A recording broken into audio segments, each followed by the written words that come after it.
Told to get rid of his bracelet around his wrist on his glove hand. Well, he was kind of jittery after that in the first inning, John. Well, he had a little trouble with the feeling on the baseball, going to the rosin a lot, missing just a little bit. For a field pitcher that relies on the slider and changeup, he was just that fraction of off. And then the man of the moment, Mike Aviles, he has been their RBI machine in this whole tournament, carrying the ball club, picking them up in the middle, big knock.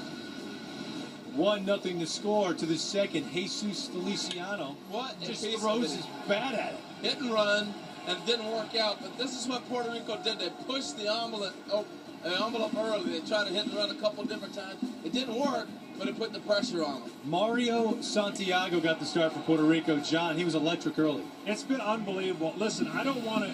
They pitched so well in this tournament. From every person on their staff, it was incredible. And a lot of credit has to be given to that man right there, Molina. He led him through this lineup. He changed speeds. He moved it around. It was a magical job by the rotation and Yachty. He was perfect through 3 innings. We go to the 4th. Santiago still perfect. 1 out. Hirokazu Ibata drives this pitch back up the middle for a single. That's their first base runner of the game. The next batter, Seiichi Uchikawa. I did not like their approaches earlier in the game. You know, this is a cow right here. And I thought this was a play they missed. He can go outside and go around that there. They called him out. They called him out.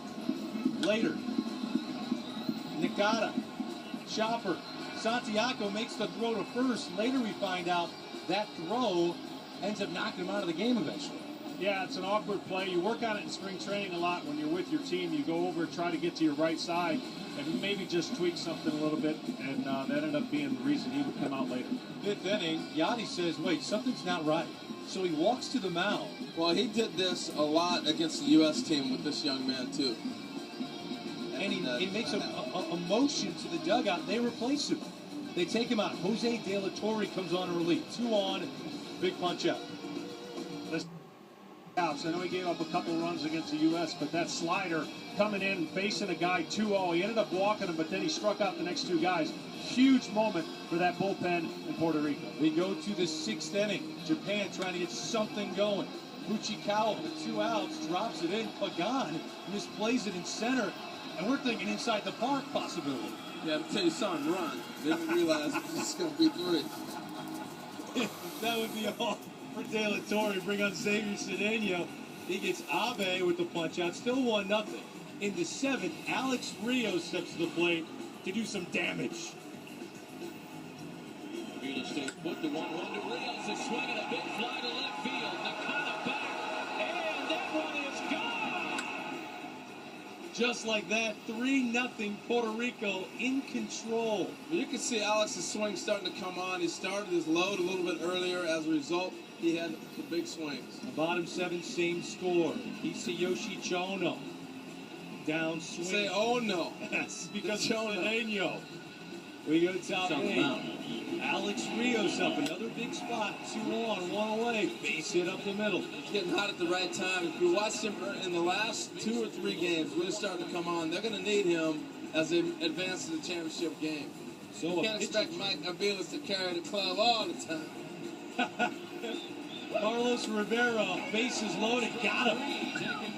Tetsuya Yamaguchi comes only guy in. Gets pitches like that are former Brave pitchers like Smoltz and Matters. Bases remain loaded. Now we go bottom 8. Angel Pagan, right center field. Can he get there? No. Turns around, heaves it back in. This just shows how big this yard is. You know, it's a big play, but man, it's a big yard. So Toritani at third base. Next batter, Ibata goes the other way, and all of a sudden, all the Japanese faithful here at AT&T Park, John, they were getting into this ball game in a hurry. They certainly were, and this is another hit right here that I think this crowd was waiting for Japan to erupt, and they certainly were in good position until the play that we'll see here coming up soon. They bring on J.C. Romero. Remember, he got a 4-out save against Team USA to face Abe, their cleanup hitter. And what happens here? Well, this is either a double steal or it's a green light and he got fooled with the lead runner. He put his head down and started running. You always have to look at that guy in front of you to make sure that he continues to go. Look at Falu at second base. I mean, that is terrific. Ends the threat. To the ninth inning we go. J.C. Romero, would he get a 5-out save? Up the middle. We've got 1 out. Sakamoto grounds out. That would be it. Pitching change. Fernando Cabrera comes into the ballgame. Well, this has been a big turnaround for Cabrera, too. Remember last year it was David Wright's base hit, or 4 years ago, that knocked him out. He came back, got the U.S. out in that game, and here closes out to put them in the final. Nice redemption for that young man. Angel Pagan puts a squeeze on it, and the celebration begins for Team Puerto Rico. Unbelievable. Just cue the music. They flew from Miami, had to play a game right away against the #1 seed coming out of Tokyo, Team Japan, the only team to ever win a World Baseball Classic, knocked out here.